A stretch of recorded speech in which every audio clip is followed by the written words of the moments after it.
દુનિયામાં જો સૌથી કોઈ જુઠ્ઠાણા બે દેશ હોય તો એ છે પાકિસ્તાન અને બીજું છે ચાઇના, જે હંમેશા વારંવાર જુઠ્ઠાણાની વણઝાર લગાવતું આવે છે ને એવું જુઠ્ઠાણું જે દુનિયા સામે મુકતા ખચકાતું પણ નથી. આજે ઓપરેશન સિંદૂરમાં પાકિસ્તાનની કમર ભાંગી નાખી, પાકિસ્તાનના ભારતે હાજા ગગડાવી દીધા, પણ એ પછી પણ તંગડી ઊંચી ને ઊંચી પાકિસ્તાનની જાણે કે, અને ખોટા વિડીયો બતાવી અને પાકિસ્તાન દ્વારા એવો દાવો કરવામાં આવ્યો કે અમે ભારત પર ફતેહ કરી છે. પણ આ પોલ એવા વ્યક્તિએ ખોલી છે જે નામ સાંભળીને ભલભલાને આશ્ચર્ય થાય.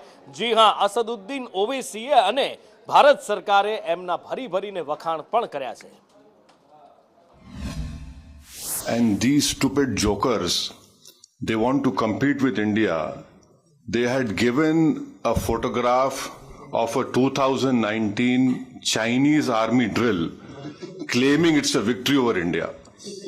Now this is what Pakistan indulges in. They cannot even give a proper photograph. तो हम बचपने में हम स्कूल में सुनते थे कि अक्सर स्कूल में क्या होता था कि हम अच्छे पढ़ने वाले बच्चे के बाजू पे बैठता था.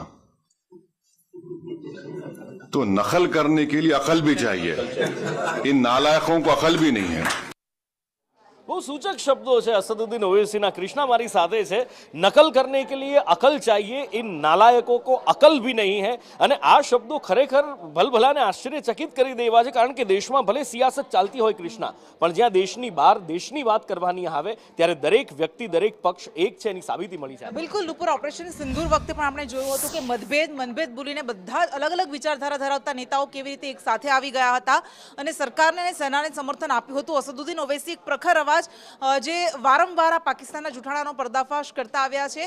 એમણે એ બાઇટ તમે સાંભળી હશે વિડીયોમાં, કે જેમાં એ કહી રહ્યા છે કે વાસ્તવમાં એવું હતું કે પાકિસ્તાનના આર્મી ચીફ આસિફ મુનીરે એ પાકિસ્તાનના પ્રધાનમંત્રી શહબાઝ શરીફને એક ફોટો ગિફ્ટમાં આપ્યો અને બુનિયાનુલ માસૂસ, જે ઓપરેશન નામ આપવામાં આવ્યું હતું પાકિસ્તાન તરફથી, એણે એવો દાવો કર્યો કે આ બુનિયાનુલ માસૂસની સફળતાનું પ્રતીક છે, ભારત પરની આ જીત છે. પરંતુ અસદુદ્દીન ઓવૈસીએ પાકિસ્તાનના જૂઠાણાનો પર્દાફાશ કરતા કહ્યું કે વાસ્તવમાં તો 2019માં ચાઇનીઝ ડ્રિલનો એક ફોટો છે અને આ ફોટો એવા સમયે આપવામાં આવી રહ્યો છે કે જ્યારે પાકિસ્તાનના રાષ્ટ્રપતિ પણ ત્યાં ઉપસ્થિત છે, નેશનલ એસેમ્બલીના સ્પીકર પણ ત્યાં ઉપસ્થિત છે.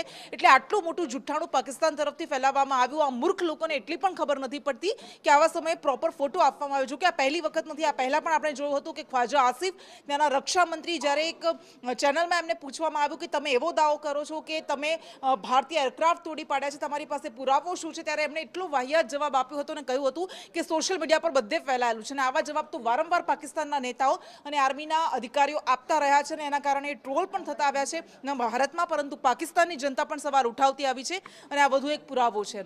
બિલકુલ, આ તો એ દુશ્મન થયો કે જેનો ઈલાજ ભારત સારી રીતે કરતા